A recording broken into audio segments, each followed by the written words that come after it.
Kanpur scooty blast मामले में police का एक्शन, 12 लोग हिरासत में, 5 पुलिसकर्मी सस्पेंड। कमिश्नर बोले आतंकी हमले का कोई एंगल नहीं।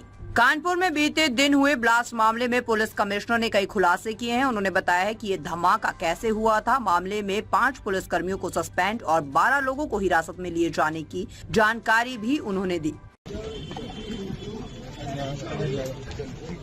अब आप लोग जो है ना थोड़ा सा पीछे हो जाइए पुलिस।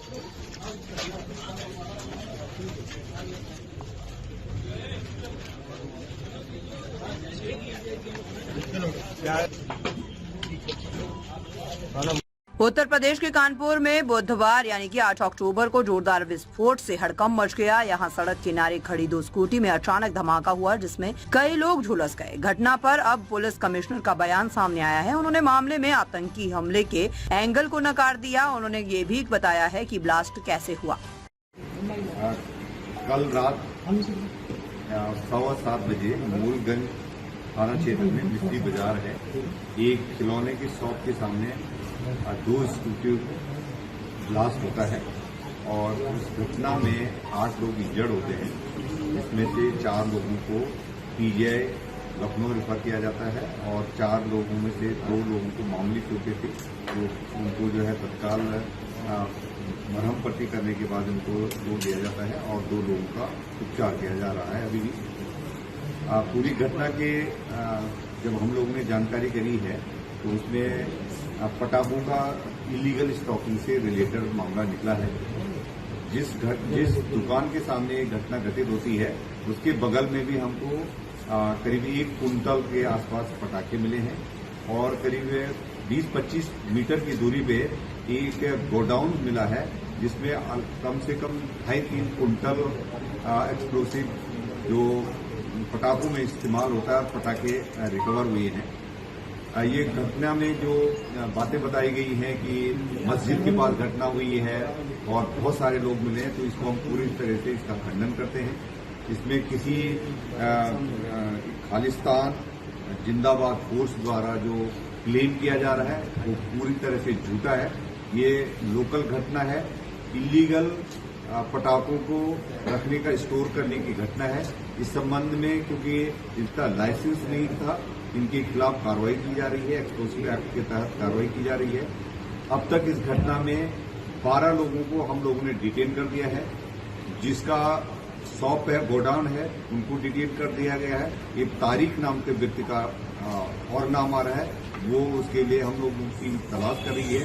जो 2 स्कूटी मिली थी, एक स्कूटी वाले जो अश्विनी है खुद ही उसमें इंजर्ड हैं, तो उनको लखनऊ रेफर किया गया। दूसरी स्कूटी है ये चोरी की है और इसमें कोई सैबोटाज की या आतंकवादी घटना का बिल्कुल पूरी तरह से हम खंडन करते हैं। इस संबंध में जो पुलिस वालों की लापरवाही रही है, एसएचओ सहित 5 पुलिस वालों को निलंबित कर दिया गया है और जो एसीपी जिनके क्षेत्राधिकार में घटना हुई है उनको तत्काल वहां से हटा दिया गया है।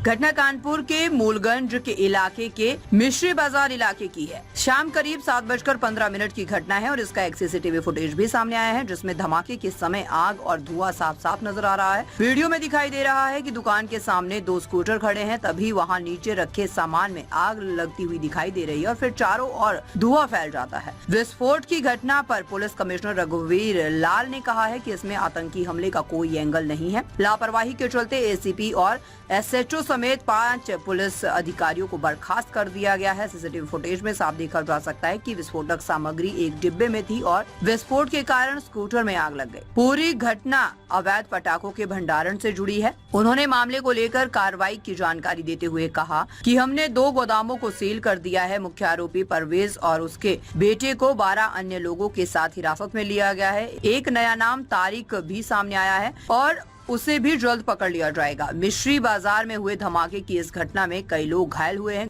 गंभीर रूप से घायल 2 लोगों को KGMU रेफर किया गया है। वहीं 2 अन्य घायलों का कानपुर के अस्पताल में इलाज जारी है। तो वहीं घटना में 2 और लोग मामूली रूप से घायल हुए थे, जिन्हें अस्पताल से छुट्टी मिल गई है। मामले में खुलासा ये भी हुआ है कि जिस स्कूटी में धमाका हुआ वो व्यापारी ब्रिजेंद्र प्रकाश रस्तोगी की है। ये स्कूटी 2 साल पहले हमराज कॉम्प्लेक्स में अग्निकांड वाली रात को वहीं से चोरी हुई थी। गोविंद नगर 11 ब्लॉक के रहने वाले 65 वर्षीय ब्रिजेश प्रकाश रस्तोगी गारमेंट्स व्यापारी हैं। उनकी हमराज कॉम्प्लेक्स में कई दुकानें थी। 30 मार्च 2023 को हमराज कॉम्प्लेक्स में लगी आग में उनकी दुकानें जल गई थी। जब ब्रिजेंद्र आग की लपटों से अपना सामान तलाश रहे थे, तभी किसी शातिर ने मौका पाकर उनकी स्कूटी चोरी कर ली थी। ब्रिजेंद्र ने बताया कि उस रात जब उन्हें स्कूटी चोरी होने की जानकारी हुई तो वह रिपोर्ट दर्ज कराने थाने पर गए। थाने का पूरा स्टाफ आगजनी के चलते व्यस्त था और इसके कारण से उनकी FIR दर्ज नहीं हो सकी थी, जिसके चलते उन्होंने 31 मार्च को ऑनलाइन रिपोर्ट दर्ज करवा दी थी और बाद में उन्होंने 13 जून को अनवरगंज थाने में रिपोर्ट दर्ज करवाई थी। न्यूज इंसाइडर चैनल के लिए चैनल हेड मनिंदु पहाड़िया की रिपोर्ट। ताज़ा खबरों से जुड़े रहने के लिए हमारे चैनल को सब्सक्राइब करें और बेल आइकन को दबाना ना भूलें ताकि हर खबर की नोटिफिकेशन आपको मिलती रहे।